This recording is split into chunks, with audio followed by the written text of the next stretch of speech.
What is home? Home is a place shaped by a combination of experiences. Today I'm going to tell you about a very special home. On August 11th, 2016, I stepped off a plane to teach third grade in a place that would forever leave an imprint on my heart, a place I now call home, Moshi, Tanzania.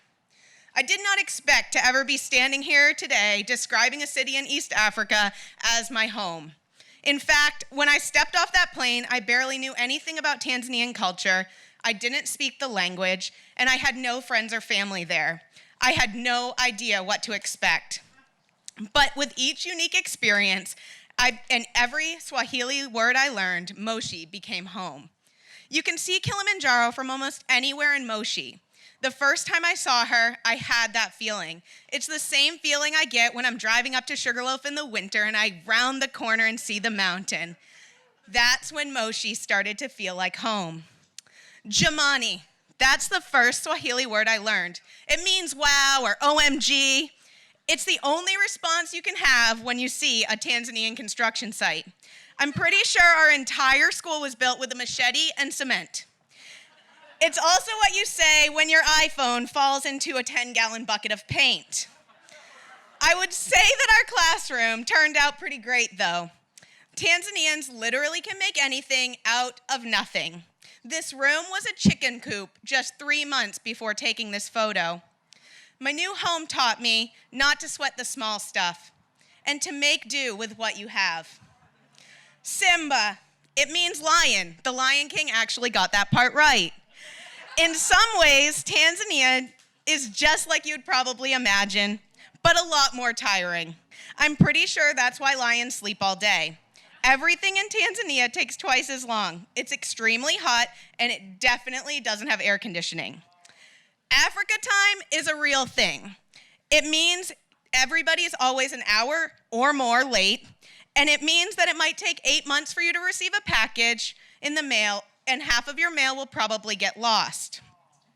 It also requires about 3 different stores and probably 4 trips in order to complete your grocery shopping. But if you take a little extra time to build relationships with people like Christopher, it always pays off. Christopher would always throw in an extra avocado, making him one of my favorite people.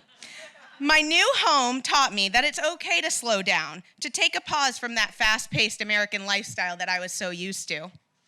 The most important Swahili word that you can learn is habari. It means, how are you? The response is always nzuri, or good. I don't think I've ever heard a Tanzanian complain. Just a short walk to the store would mean conversations with dozens of people, learning about their families and their lives. Conversations happen with everyone. It doesn't matter. Every stranger greets one another like they are friends, which is quite possibly my favorite part about Tanzanian culture. You never know who your next friend might be. It could be the guard at your favorite coffee shop. Another important greeting is shikamo. It is a respectful greeting to someone who is older than you. My most memorable moment in Tanzania is one day when I was on a run. I stopped to greet an older man walking down the street. I'll never forget the look in his eyes as we conversed in my very broken Swahili. My new home taught me that taking a moment to pause and acknowledge the people around us can lead to some of the most memorable experiences. Safari means trip. I was fortunate enough to travel to a few different regions in Tanzania, like this beautiful beach situated 8 hours from Moshi along the Indian Ocean.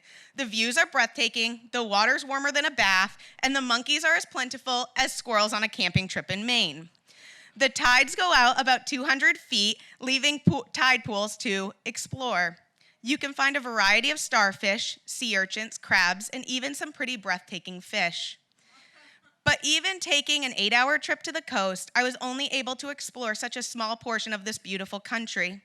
Tanzania is massive, and with every country, there are so many tribes, religions, and dialects. My new home taught me to be careful about generalizations. Africa is not a country, and each country in Africa and in each region has its very unique experiences and cultures. Memoria is a very large shopping market. It's the only place that you can buy clothing unless you have something made. Everything that you buy at Memoria comes from the US. All of the clothing was donated to thrift stores and never purchased. In fact, the average American gets rid of 82 pounds of clothing each year, and only 10% of it is bought in our stores. While it's fun to shop, especially when you get a pair of designer jeans for $5, it's incredibly damaging to local economies of developing nations. The clothing at Memoria is sold for very low prices, damaging shopkeepers and closing a lot of stores. My new home taught me that the purchases I make have a lasting impact on the world. Umeme means electricity, and it's the most inconsistent thing about Moshi. It's a juxtaposition that there's so much splendor and beauty in this small city and also so much lack. Having consistent electricity for a week is a rarity in Moshi. For some, resources are plentiful and some go without. One house might have a gardener outside watering the rare sight of green grass, and right next door, a family lives without running water.